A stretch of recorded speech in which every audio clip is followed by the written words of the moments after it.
Hello and welcome to At the 55, your home for OUA football. Me and Tom are back on the mics after another exciting week of football, wrapping up week 2 in the OUA schedule and a weekend full of exciting games. But, Tom, as I throw it to you, one that had me messaging you many times being like, little weird. Let's talk about the good, the bad, and the ugly slash weird, but not before I say, Tom, how the heck you doing, my friend?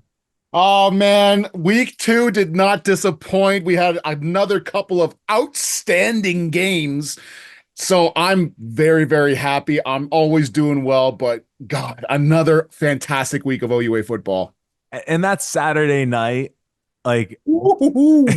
honestly, we need to put up like an auction for like to have a script, a printout of Maya and Tom's text back and forth because between that Carleton Windsor game and how that one wrapped up and that Queens Mac game, you and I were just like all over the place. We'll get into those games, the three other games we got to see this weekend, but not before we hand out some of our hardware, offense, defense, and special teams player of the week.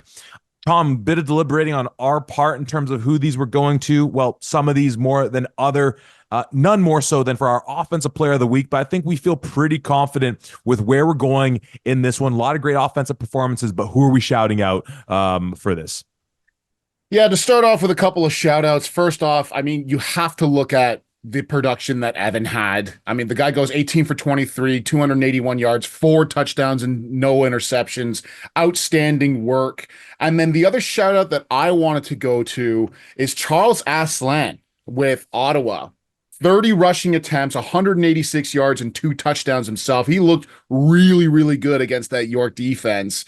But the one that we really, really have to give this to is one Jared Kasari.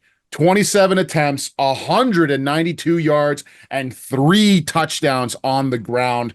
He was making fits for that McMaster defense, especially in the first half.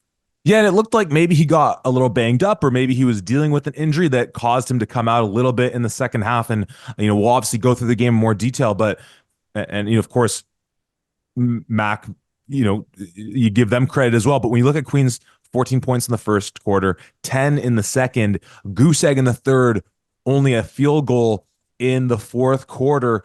And again, if you were to track that with Kasari's carries, I think it would kind of show you when he was in the game, they couldn't be stopped. When he was out, again, whether it was a product of they were up big, all those things, we'll get into it. But yeah, some other great performances. We'll get into what you said about Aslan and Hillock and all these other guys and much more. But yeah, Kasari put on a performance there.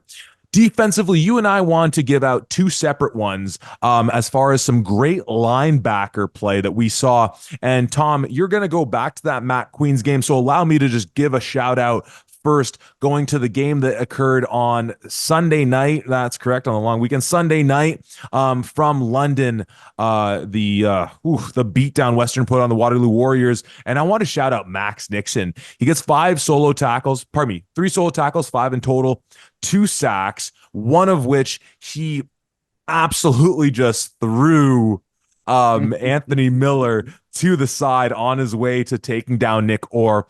His second sack, a situation, I think it was somewhere in the third quarter, where he gets into the backfield or makes him miss, does a little dipsy doodle scrambling around. Nixon gets back on his feet, tracks him down for a huge hit he laid on him. I think it actually led to Bertoya taking a bench penalty because it was such a hard hit that it was kind of like, hey, that can't be. But no, that was a live runner. And again, the second effort, and that Western team was firing on all cylinders. Some other guys on that defense we probably could have shouted out, but Nixon, again, veteran, that linebacking core guy that we were, I guess, pleasantly surprised from the unbiased OUA perspective that we try to take. That he was back with Western from our Mac and Guelph vantage points. I think frustratedly surprised when we saw number 31 back there with the defense. Tom, another linebacker that you want to shout out though. Yeah, we saw some really great things from this guy in particular last week, but I really, really wanted to shout out one Justin Pace, linebacker for the Queens Golden Gales. He plays middle linebacker. His final stats: 4.5 total tackles, an interception. He should have gotten 2 interceptions if we're being honest here, if not for a very generous, from my vantage point at least, a very generous pass or roughing the passer call that got that taken away. But 1 interception and 1 forced fumble that he dashed all of my McMaster hopes of a potential comeback with a phenomenal final tackle, forced fumble on Nathan Denkers, and a fumble recovery that ended up sealing the game. This guy, Justin Pace, was all over the field. It felt like he had way more than just 4.5 total tackles, but regardless, he gets my shout out. He played fantastic. Yeah, I think if there was ever going to be some dirty pool in the stat line, it wouldn't be Queens playing a home game. So I guess those numbers are what they are.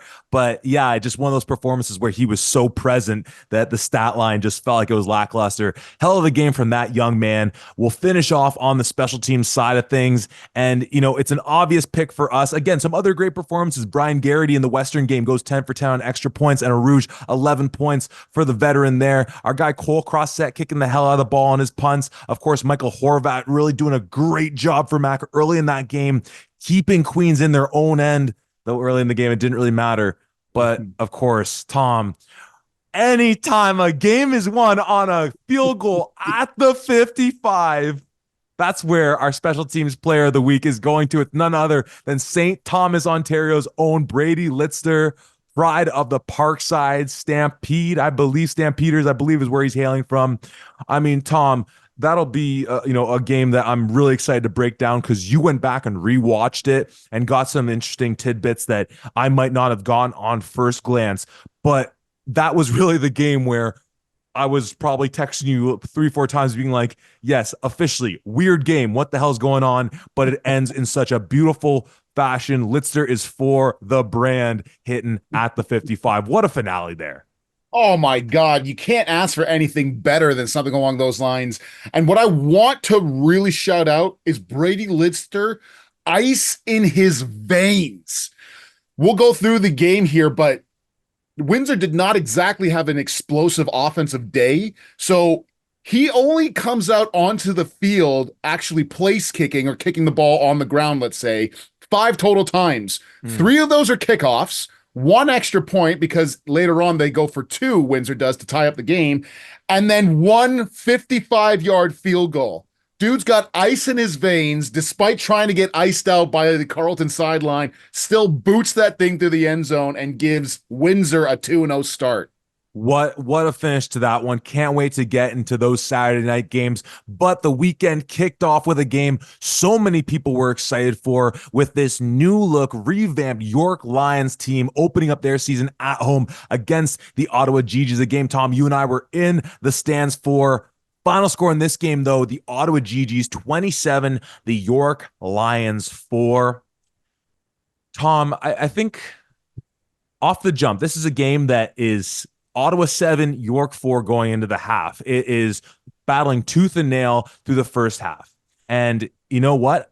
I think we saw a lot of exciting things, especially on the defensive end for this York team, with a lot of these West Shore Rebels in that secondary, in that linebacking core that were making some good plays.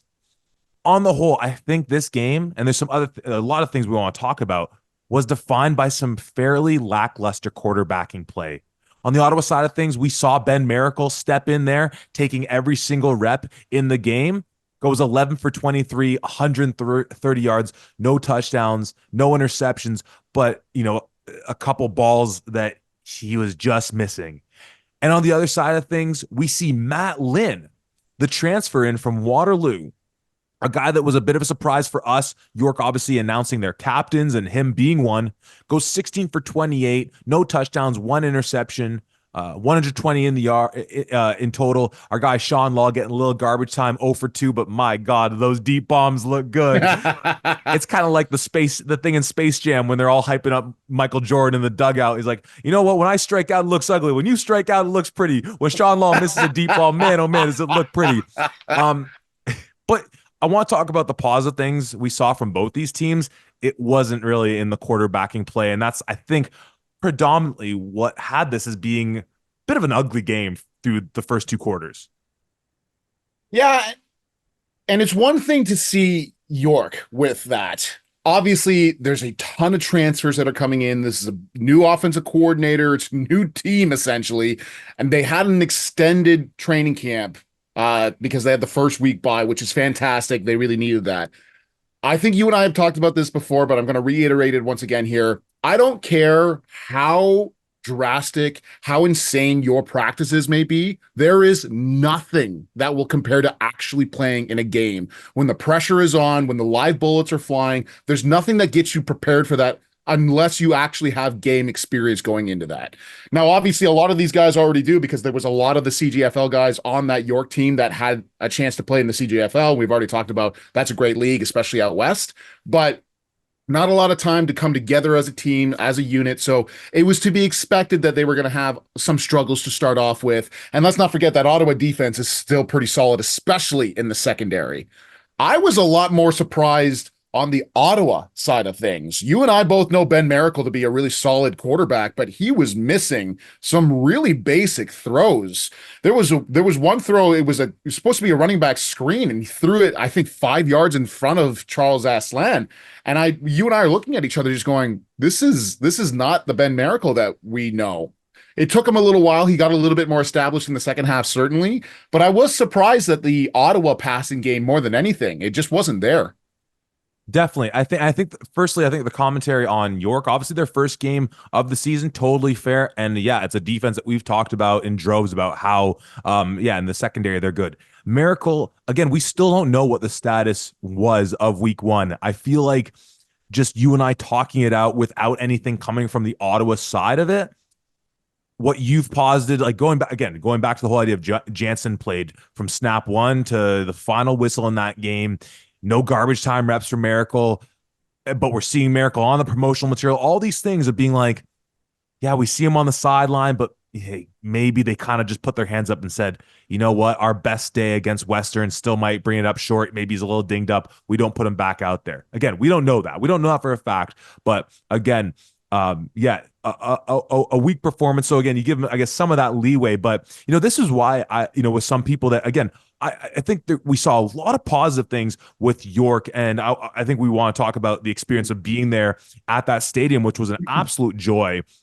And we'll get to that momentarily. But, I think supporters of York have all of the right in the world to be bullish of a lot of the positive things they saw. Coach Janke, the culture change that's coming in there, what Knox was doing defensively. We certainly need to highlight that, him bringing the pressure with seemingly reckless abandon at times. The new offensive system, as you mentioned, and at times York had a little trouble with their substitution packages. 100%. And there were so many question marks. And I think a lot of things were not necessarily answered, but we're seeing positive things. But when you actually just look at what we know about these two clubs, that's why I thought it was absolutely unjustifiable for anyone to be able to have said like, oh, hey, you know what? York's going to come out and do. We have not seen this club. They have been coming off of a long stint of lackluster football. We are extremely excited to see those positive steps they were taking. This was, give York their credit, a poor performance by that Ottawa offense in the first half and really in that passing game. Because as you mentioned, on the ground, they kind of did whatever they wanted, hand the ball off to Charles Asselin. And let's talk about this young man for a little bit. We've obviously highlighted him over the last couple of years, how effective he was in the returning game for them, how effective he is when they had either Polk or Simon Kind in the backfield, and then they can kind of put him in that slot back. I love that you always bring up that analogy of the way Windsor with Liam Talbot as is he a running back? Is he a slot? All those types of things. He gets the ball 30 times in this game for 186 yards, 2 carries. That works out to an average of 6.2 yards on the ground per carry, I should say. And I'll finish off this whole train of thought on this. It almost makes me think about what I was saying about Queens going to the game against Mac, that what, if you want to just hand the ball to Kasari, you can just win this game, right? And we'll talk about that game. It's kind of what ultimately happened in a very simplified version of it. For Ottawa, clearly you could have just kept feeding Aslan. 30 carries is a lot to begin with. You could have upped that, and Miracle could have maybe finished with only swap out 5 more receptions, all those things, whatever. But again, Ottawa is a team that has aspirations slightly different for this year than where York is. And as a result, you kind of have to try and make that a full rounded effort. And again, I think that, and yeah, that was a bit disappointing. Aslan, though, fantastic outing on the day. Yeah, I was happy to see Aslan really get himself going here, and what seemed like he is going to be the primary running back for them. I was expecting to see a little bit more of Suleiman Kamara, especially from what we saw in the Western game, where it was kind of the two of them going back and forth. I think that Charles Aslan is the better running back between the two, just based on the brief game that we've seen. But I think Aslan has a lot more capabilities in order to get out into potentially like a slot position, or to get out of in the backfield and start catching a few balls. He did have one catch for 9 yards, but I think there's some more avenues that you can use him in there. I do want to give credit to the York defense though, because certainly starting things off, like you said, in that first half, it was 7-4 in the first half Yeah. or so, and Ottawa just couldn't get anything going. Certainly, a lot of that is on their side, but the York defense played pretty well. Those three linebackers that were in there, all CJFL guys, really flying all over the field and doing a lot of crazy stuff. I did look over at you a couple of times and saw the PTSD from seeing that Knox saw blitz that you saw so many times when you played against us at Yeah. Guelph. Yeah. But I really liked what I saw from York. And just to add on to what you say, and I'm sure we'll get into this a little bit more, but anybody who's just looking at this going, oh, yeah, York lost every game last year and they went 0-8. They lost their home opener here. Classic York, nothing's changed. It could not be further from the truth. When you start talking to the people in the stands, there was a father of a player who committed there who actually had ties to Knox. He played at Laurier when Greg Knox was there, and said, I obviously, I've got all the time in the world for Knox. He's a former teammate of mine, but we committed because of Coach Jenke, because of the culture shift, because of what he's building here. They've already said so many great things about him. Coach Knox's defense is getting started, getting into things here. I think the offense is just going to take a lot longer to get things going to really gel. But still, saw a lot of good things. Obviously, Charles Aslan really being the bright point on that Ottawa offense, but really just wanted to call out York and give them the flowers that they deserve as well. Most definitely. And, we talked about some of the players that came back on this roster, and obviously we highlighted Alfred Olay being amongst them. And, he got a little nicked up in the game. He came out twice. He walked off under his own power at the end of the game. So hopefully it's nothing major, but that certainly opens the door for, if he didn't catch the game, and even just looking at the box score, you might not really see his name jump off. But let's just take this opportunity to highlight the name as far as, one of those West Shore Rebel guys that, you mentioned on the defensive end, those guys standing out. One Cairo Berry, Mm-hmm. all OUA cool name to begin with. Cairo Berry, really looking explosive in the return game. And again, if it's him and Olay returning kicks for them, what a combo that is. Olay being a veteran player and already getting a little nicked up. And again, I want to see 87, I believe he's 87, on the field as much as he wants to be and is able to this year. But again, I think Barry's a guy that, when you're tuning into York games, keep your eyes open for him, because he was making some explosive plays. Mm-hmm. Tom, one thing I guess I'll kind of say as the last note on this game before we maybe talk about the stadium experience, because again, that was a really positive experience for us, was with Ottawa going back, that defense we talk all the time. They've obviously had some of the best linebacking play over the last 3 years, as good as anyone in the country. That secondary has been phenomenal, but sort of on the front end, on that defensive line, and obviously they do have some guys up there like Hildebrand, like Anderson, who we do like up there, but like guys who are great pass rushers, like similar to the way we've talked about Western a little bit, of like, where's that dude who's going to make some hay for you? In terms of like passing downs, get that quarterback uncomfortable, whatever it is. And, I want to actually take this opportunity to shout out again one thing that I thought looked really good for York, which was not always, but Matt Lynn looking pretty comfortable when he was back there. Having opportunities, again, his line, he ends up throwing the ball 28 times up there. I'm trying to see as far as sacks. I don't know if Ottawa ended up Oh no, they got 3 sacks on the day. But again, times where that's been a situation for York where, as much as any, like if your line play is not firing on all cylinders, it doesn't matter how great these skill players are that we can name off who have been there at York time and time again. If that line isn't there, it's going to be a tough sledding for you. I feel like that was something that, despite, again, I guess an Ottawa team that hasn't made people jump out of their chairs in terms of their pass rush, I did feel like that O line for York felt a little more secure. And we talked about some of those returning players and the experience they brought up. Did you notice anything in the trenches for York that, again, us being biased towards being former O linemen, but again, the point that I think most people will recognize that your line play is going to dictate the success overall of your team. Did you notice any improvements in that regard? Certainly, seeing Matt Lynn consistently have decent amount of time to throw the ball was exactly like you were saying, a nice reprieve from what we saw last year in a lot of different cases. But once again, this is like it's not even the same team that it was last year with all of the new players and coaches and everything else. So to see that as an improvement was obviously a great thing. But I will say that there was no run game really for these York Lions. The top rusher here was Matt Lynn with 7 attempts for 38 yards. We really didn't see anything of a run game here. We saw a little bit of a tight end set that was in there as well to try and get this thing going for York. Obviously, really didn't work. They relied heavily on the pass.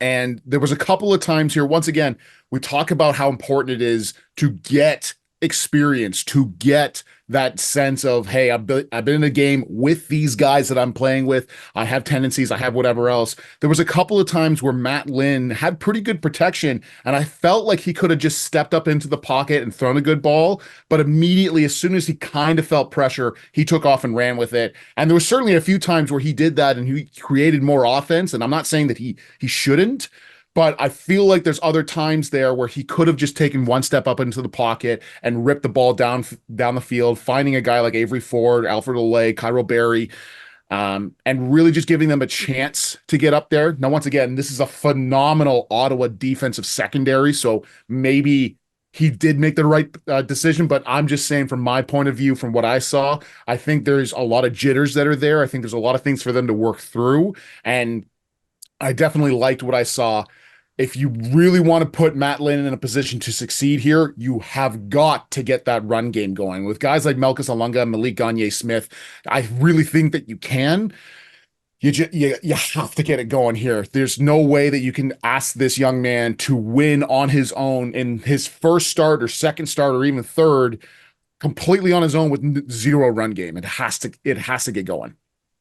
1000%. Now, Tom, I've witnessed one other game at York Lions Stadium. It happened to be the Ottawa GGs in the house some 2 years ago, and a much more crooked score than this one. But while the stadium itself is apparent just in terms of like how nice it is, we didn't get a chance to go down the turf and kind of see what it is from that standpoint. But the concourse, the stands, all these things, selling alcohol in the stands, not a beer tent section like that, just people coming down to their seats with some drinks. And it perhaps led to a bit of over rowdy behavior from a couple people that, there was a group of young gentlemen at the game who were perhaps the highlight of our game because of just how hilariously enthusiastic they were about York. Towards the end, when a minor fracas broke out on the field that perhaps could have been mitigated with an appropriately timed flag that didn't occur, some of these gentlemen and the Ottawa GG sideline had a bit of a back and forth. Putting that aside, and again, I think that is obviously that's the thing that I think all these schools fear, like the idea of selling alcohol in the stands. You worry like we need to make sure that this is monitored as closely as possible, and maybe that's what they need to make that improvement. Again, nothing bad happened. There was no instance. I don't want to, like, it was a great game. The stands were filled, but I applaud them for taking what I will say is that risk, given I don't think, as far as I know, any other schools have been doing that or do that. And again, there's improvements that need to be made, but as far as that fan experience of, hey, look, this is a college football game. Let's go. If you go to any other, like, that in the States and all these things, like, that's what people want to do. They want to have a cold beverage, get a little, get a little cool down while getting a little like jacked up watching their team play. And again, I want to applaud them for that step. Again, things that could be approved in that method, but what was it like for you on the day? First time at the stadium, good crowd, all these things that I was just setting up there. I was pleasantly surprised with the York Stadium that was there. I haven't been back to York since probably I played in it. So that's it's a while now. Too It's long to like count. 8, 9 years by Mm. this point, which God, that makes me feel like a fossil.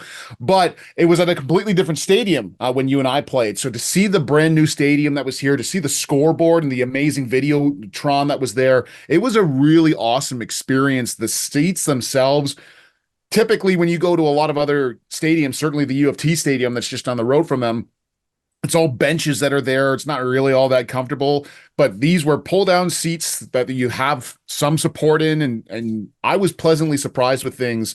To go back to your point about the rowdiness at the game, I really hope that that doesn't deter York from continuing to do that, because you and I think saw those group of individuals out at a parking lot really getting after things and Yes. pre-gaming a little bit. So I think the majority of their rowdiness came from that and not at the beer sales that happened there. But it was such an awesome atmosphere, and it's such an amazing ability to walk up a flight of stairs, grab a beer, and come back to your seat with fantastic viewing, and then be able to watch the game while having a beer with you. That's fantastic. So the atmosphere of the game, the stadium itself, top notch, and which is one of the reasons why, and I think I said this to you there, I cannot wait for York to continue on the path that I believe that they're on, to get back into some real legitimate playoff games, or to get into just the conversation again within the OUA. Once they really start getting rolling here and that stadium completely sells out and you get an active crowd, I think that's going to be an outstanding environment to be in as a fan and to be playing in as a player. Well, you'll be able to catch the York Lions back at home in 2 weeks, but for now, they hit the road to take on the Queen's Golden Gales in week 3. For Ottawa, they're on the road to take on the Waterloo Warriors. Tom, let's head into our evening slate of games that we had on Saturday night, where really the weirdness got cranked up to 10 and it just all heck broke loose. Let's start off with the affair that went down in Ottawa at Carleton University. Final score in this game, again, on the back of a 55-yard field goal by one Brady Litster. It was the Windsor Lancers 18, the Carleton Ravens 15. Tom, I don't want to say much off the jump because, as I mentioned already, you went back into look through this game because if you were watching, this was a game where, I mean, number one, still no Tristan Lefebvre. We have Elijah Barnes starting. A minor moment where he comes out. We see this young kid, Zach George, an American in their program, which is, always exciting to see. On the Windsor side of the ball, though, or really with both these clubs, nothing much coming offensively. Now, of course, you went back into the game and were able to discern a little more in terms of what may or may not have been happening to bring that to bear. So let me just pass it over to you. This is a game where, again, through the first half of football, it's an 8-0 Carleton game.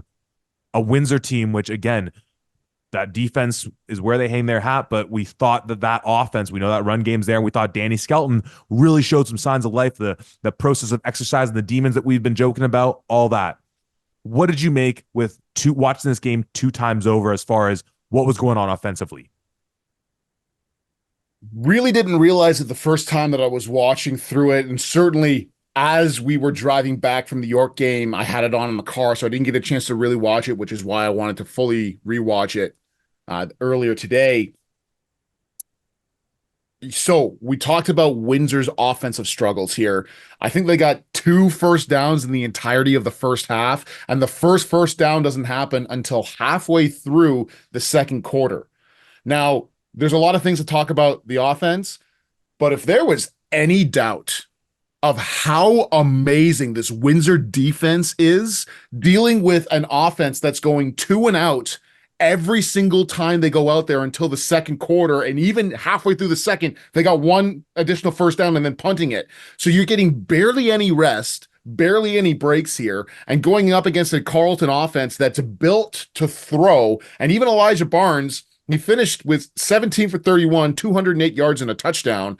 So, like, certainly he's not a Tristan Lefebvre. I think Lefebvre would have brought an extra element to this game, but he's not bad by any means. And for Windsor to constantly be shutting the door against Carleton, despite having to constantly come back out with maybe two plays off, and then a lot of those guys going back onto punt or special teams and going down and playing on defense and playing stout the entire game. Massive shout out to the Windsor defense first and foremost. They played outstanding throughout the entire game. Now, the offense, to really hone in on that, it felt there was certainly a lot of implosions here. There was a few times where snaps are going over the head. Danny Skelton has to run over and jump on the ball a couple of times here, which was a massive loss. And obviously that just completely, when you're in a Canadian game, there's only 3 downs. If one of those downs is a 15-yard loss, there's really no way to really properly recruit that. So that's a big loss there. But I felt as though the play calling was very predictable. I think I counted maybe 3 or 4 times Windsor doesn't start off 1st and 10 with a run play, and not even like a toss or a sweep or a variation, but a lot of the times like a straight zone read. Now, you've got outstanding running backs. Obviously, we talked about it in length. Joey Zorn, Wegby Mumble, Christopher John, they're outstanding at what they do, but doesn't matter how good your running back is if the defense constantly knows that you're going to be running the ball on 1st down, and even without thinking that, knowing that Carleton is going to come into this being, we're going to stack up against the run and we're going to force Danny Skelton or what ended up being Carson Roy to try to outthrow and beat us. I would have liked to have seen a little bit more from the play calling, especially on 1st down, even in just a play action. I feel like you could have gotten a lot of success out of doing something like that, but we just didn't see it. Went from bad to worse in that first half for the offense. Like I said, not just the inconsistency at play here. Danny Skelton went 4 for 8, 35 yards and 2 interceptions. He didn't really have a lot of time to throw on Yeka, making his presence known as well. So there was a lot of things that did not go well for this Windsor offense, especially in the first half. Definitely. And I think as far as things that they could have changed up while maintaining that run first mentality, which obviously they've built as their bread and butter, we saw Danny Skelton make some impressive plays with his feet week 1 against Queens. And so whether that looks like any RPO looks, play actions, and or naked boots, whatever it might be, that could have been an opportunity. And on the day, Christopher John he takes the ball 10 times for 80 yards, Joey Zorn 9 times for 61 yards, Wavy Mambo 4 carries, 17 yards, which again, just like from what we've expected from that 3-headed beast, it doesn't jump off the page for you. Christopher John also gets a touchdown. What I do want to say, and you and me were like, again, our texts were going absolutely bonkers, but this Carleton defense, which again, as you said, played stout all game long, shuts out Windsor through a half of football. Really impressive. When Windsor finally got it going in the 3rd quarter, the drive that leads to their first touchdown of the game, if I may, because I have the play drive summary here, because this was just such a beautiful moment. So the drive starts, it's 8 minutes, 26 seconds into the 3rd quarter. Windsor with the ball in the 39. Hand to Christopher John for 13 yards. Then Wavy Mambo for 23 after an incomplete pass is Roy hooking up with Joey Zorn for 16 yards. Christopher John with 12. Then another two incomplete passes, but a penalty sets up Carson Roy to then punch it in from the 1-yard line. And you and me on that 2nd and goal, it's from the Carleton 7, and we're just thinking, I don't care if it's like not in your favor, run the dang ball from the 7. That would have been, I think the exact wording in my text is that's some soul snatching type stuff. But that was Windsor. Like again, it's that. And we have a question that's I think we'll save for the Queens game, or maybe we'll save for all like after we break down all the games of like, what is it that kind of happens sometimes from one half to the other that can just make teams look like night and day? And we saw that a little bit with Ottawa, even when they came out that first drive. I think it was their first drive of the second half that led to the touchdown. It was just like, this is exactly what we expected from that offense.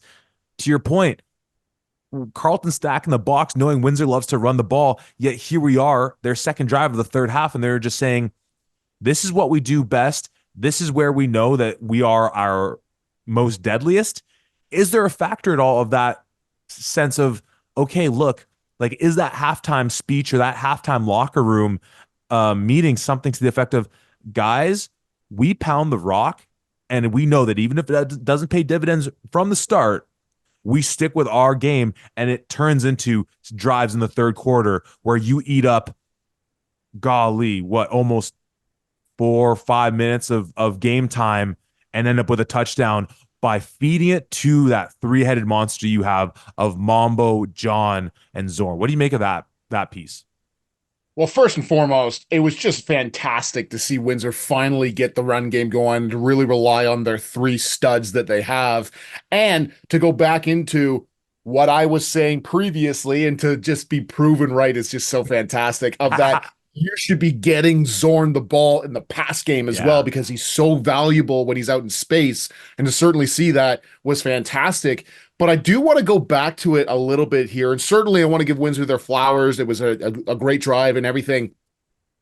There was nothing in the second half that made me think, oh, Corson Roy is leaps and bounds better than Danny Skelton. This is a very clear pick as to why they should be doing this or why they should be going there. Now, certainly from a stat line, he does much better. Like I said, Danny Skelton, 4 for 8, 35 yards, 2 interception. Corson Roy, 8 for 17, 124 yards, but also 2 interceptions. I don't love what that message brings to the quarterback room in Windsor. Even if you go and you start Corson Roy in your next week here, in the back of his head, even if he's not outwardly thinking it, in the back of his head, he's still thinking, hey, they pulled Danny Skelton for a bad game. They've pulled him previously for Domofsky. They still started with Danny Skelton to start off the game, to start the year, and now they've pulled him. How many mistakes do I have to make before they pull me and put somebody else in? And so now there's the quarterback controversy, not even controversy, but just it gets into the guys' heads. And we've talked about so much the quarterback themselves. It's so important for them to have a proper mentality when it comes to these things, to have confidence within themselves and to really believe that they are able to do the best that they can against some stout defenses that they're going up against. And to have this kind of go back this way, I'm not 100% on Roy. If Skelton's not in there, or if Roy's not in there and Skelton is, that they lose this game. I still think that Danny could have done those things. But regardless, they made the switch. Corson really did play well in the second half. In particular, he was able to set up some of his guys for some great stuff, and especially that third quarter drive that really helped kickstart the offense and say, we can finally do this and get things going. I wanted to make sure that I said that piece because I don't necessarily love the idea of pulling a quarterback out and doing it so often. Yeah, and you and me have been on that for a number of years, and obviously with the exception of Guelph, where what they do with Aboud and McRae is obviously intentional.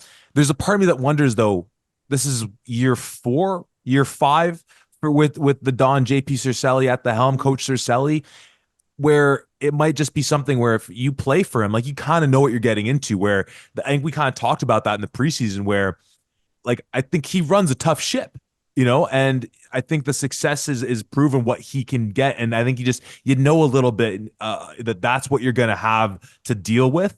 And again, I'm not the biggest fan of it. Just for my money, I'm not the guy, making those decisions, but I partly wonder if that's baked into it as well. I want to get to the end of this game because we got to talk about how it all led up to that final touchdown, or probably that final field goal, Windsor being down 8 points, like all these things. You mentioned, though, both these quarterbacks for Windsor throwing 2 picks a pop. One, Jake Henderson getting 2 interceptions on the day. One, Schneider K. Phillip with another interception. The fourth going to a young man, last name Nayaraguro. I apologize if I mixed up the pronunciation. Guy's first name is Megawatt. And this isn't me mispronouncing it. It is Megawatt. That kicks butt. All OUA first team, great name there. But enough of that. Let's get to the end of this game because we have a situation where late in this ball game, it's Windsor. It's 15-7 with half of the fourth quarter left to go. Some major plays, guys, we haven't mentioned in terms of in the receiving game. One in Jalen Miller with a clutch 35-yard reception. Colby Ginn with a few great receptions on the game, a huge one. I think it was either Miller or Ginn. I forget which one on the sideline as they marched down to It was score the Miller. touchdown. That was the Miller one. But then Ginn getting the reception for the 2-point convert to tie this one up, all in service of leading to Litster getting the chance to hit from three. Of course, it was Christopher John punching in the touchdown, a 92-yard drive that this team did in 6 plays. So again, like I'm sure that with the expectations, and I want your thoughts on that drive, but again, I think it speaks to a little bit of when you look at what this team, again, when they're at their best, man, oh man, the game was a little bit weird, but when this team is clicking, like down 8 points, drive the ball 92 yards, get the 2-point convert. That is awesome. That's championship level football right there. Yes. Ball game on the line. Clock is ticking down. Certainly there's a lot of time left on in the fourth quarter, but like not all that much time left. And to go down, to establish yourself, to lean on the 3 backs that you have, and to throw a bomb down to Jalen Miller was fantastic. But once again, kind of just get your receivers in an area to do their thing. I think Windsor has good enough receivers that if you give them a jump ball, they're going to come down with it more often than not. And certainly capped off by Colby Ginn in the back of the end zone, fighting through a couple of Carleton defenders to pull that thing down. It was an outstanding catch to tie the game up. But that's what championship teams do. Yes. Back up against the wall, have had no success or barely any throughout the entire game, and then look around at each other and go, we need this to win the game and to continue our hopes of being the top tier football team in the OUA. And you frickin' do it. Yeah. That's what determines, that's the defining feature of a lot of these championship teams. Now, the other thing that I do want to call out here as well on the Carleton side of things is a surprising amount of drops from the receiving core here. And from guys like Kasim Ferdinand, who that you and I know, hey, just chuck up a ball to him, watch him come down with it, and like open targets with a few of these guys. And not just Kasim, but Hatchie and Reddy. And they're making uncharacteristic mistakes in this. Now, certainly in the first quarter and first half, it was raining pretty heavily. The ball can get slippery for sure. But we know this receiving core for Carleton to be a lot better than what they showcase here. And it's not like they played poorly. Tristan Reddy, 7 catches for 80 yards. Kasim Ferdinand, 7 catches, 69 yards and a touchdown. Frederick Hatchery, 2 catches, 33. Like, it was outstanding from the stat line that you can see there. But certainly when you've got a quarterback, Elijah Barnes is the backup to Tristan Lefebvre, trying to build up his confidence, really trying to make sure that if he's going to be the guy the rest of this year, if Lefebvre is out, then we can win off of Elijah Barnes. He can be our guy. And he did a lot of really great things, but you got to have confidence in your receivers to come down with those catches. A few of them were for first downs to continue the drive going, and instead you're punting the ball instead of continuing a drive to potentially get more points and to win the game. I was very surprised to see that on the Carleton Ravens side of things.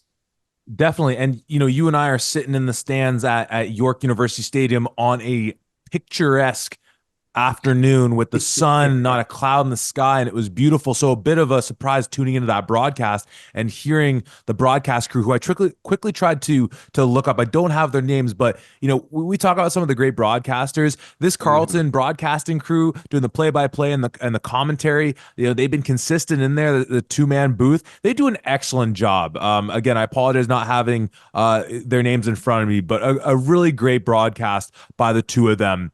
And talking about that weather, which again, and you raise that point, but it then makes me go back to the Windsor side of things, where Skelton has a bad first half of football in a game where no one's catching balls.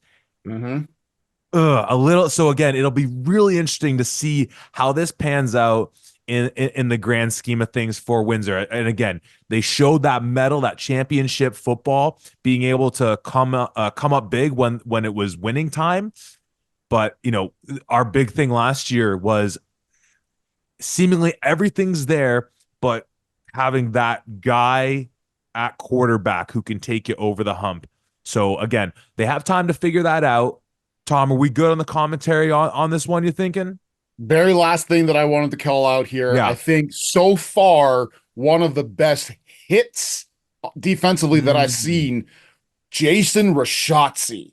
Matthew Morin comes through the hole on a zone read, I believe, and meets Rashotzi, and Rashotzi lays the boom against Matthew Morin. It was a fantastic hit, and I just wanted to make sure that I shouted that out because love to see it. But yeah, this was championship level overcoming adversity for Windsor. Certainly not the total play because there's a lot of stuff to clean up, certainly on the offense. But when push comes to shove, and when you say, I need a drive, we need to score, we need to get back into this game, they pulled it off and they did it. That's championship level overcoming adversity for Windsor. Definitely. And hey, Rashotzi, again, he was the Windsor's rookie, all rookie team player from last year. The guy looked like he gets shot out of a cannon when he, blitzes or anything like that. I think he had a couple offside penalties too. Kind of, he's always raring to go. But again, whatever it was for Windsor, they got to sort out. They have some time because they're going into their bye week for week 3 for the Carleton Ravens. Man, oh man, they're heading into the den of the champs to take on the Western Mustangs in London. And oh gosh, we've seen some good things from them. Again, with Lefebvre going down, that's just such a wrench in the whole mix. You know what? Hey, again, I just hope that everyone there is trusting with all the same way we talked about York, of the building blocks and the things that are good in that building and in that on that team. If it does turn to 0-3 with what we've seen from Western, which we'll get to in a bit, it very well could. Just stick with the program, trust the process. Because again, I think we love some of the things that we're seeing. But again, we'll get to Carleton and Western in a podcast later this week. Let's move on to our final Saturday night game that we had, an affair from Richardson Stadium that, again, like that, the first 2 games we talked about, in many ways, the tale of 2 halves, when your McMaster Marauders rolled into Kingston and just came short of a epic comeback. Final score in this game, the Queens Golden Gales 27, the McMaster Marauders 22. Tom, we mentioned some of the numbers off the jump in handing out Kasari, our offensive player of the week recognition, a Queens team that goes up 24-7 into the half, with Mac seemingly having no response for what Queens was doing on the ground with Kasari. And then it flips. Second half, we see this team put up the Rouge single in the third and the 14 points in the fourth quarter to make this one a nail biter of a finish, and no one was biting their nails more than you, despite how many times I tell you, Tom, don't get excited. Don't get excited. You got excited, you got let down, but what a hell of a ball game from both these 2 clubs. What are your first reactions? Oh, my initial first reaction was watching the first quarter, let's say the end of the first quarter, texting you going, is Queens going to put up 70 points against McMaster because they cannot stop Kasari? We talked about it initially last week when Windsor is known for solid tackling no matter what, and Kasari is still breaking tackles in a few times and then eventually getting tackled here. There were certain runs that he had where he's breaking 5 or 6 tackles that Mac is trying to lay on him and taking off and going through. He finished with 3 touchdowns on the day. All 3 of those happened in the first half, and I'm pulling my hair out going, if you can't stop Kasari, it doesn't matter how good Alex Freakin is, you will not win this game. And so, I was I was not doing well. I was very emotional. I know that you told me not to be, but I couldn't help myself. I was excited for my Marauders. It seems like they're really trying to get back to form. So that was very heart-wrenching in the initial spot. To see them come back out in the second half like a completely different team, because not only was the defense struggling, the offense, I think their first 5 or 6 plays or 5 or 6 drives, they not only didn't get first downs, but they had negative yards where it was a penalty here. I think it was an overhead snap or a sack or anything along those lines. It could not have gone any worse in that first half for McMaster. And to see them come to life in the second half, both offensively and defensively, starting to tackle Kasari with more fervor. And maybe that goes back to what you were saying about he seemed like he had something that was nagging him, so he wasn't running at full speed or whatever the case. But even like, yes, Kasari, 27 attempts, 192 yards, 3 touchdowns. That's a hell of a day. But you look at Alex Vreekin, 9 for 17, 141 yards, no touchdowns, 1 pick. Certainly not the game that we know that he's capable of. And I think that goes back to that McMaster defense really kind of doing their thing. But certainly a tale of two halves, my goodness. Yeah, and again, to the Kasari maybe being banged up a little bit. It might have been, obviously we see the lack of Kasari in the third quarter. He comes back in the fourth, and I think it was really exemplified. I'm gonna take a bit of a dig at a guy that we love, so I'll say that off the jump, in Josh Cumber, where Kasari breaks through the second level of the defense. He's going to the sideline. Here comes big number 13 to come, lay the wood, and Kasari steps out. But you know what? Hey, even if he's healthy, I don't know if Kasari wants that noise from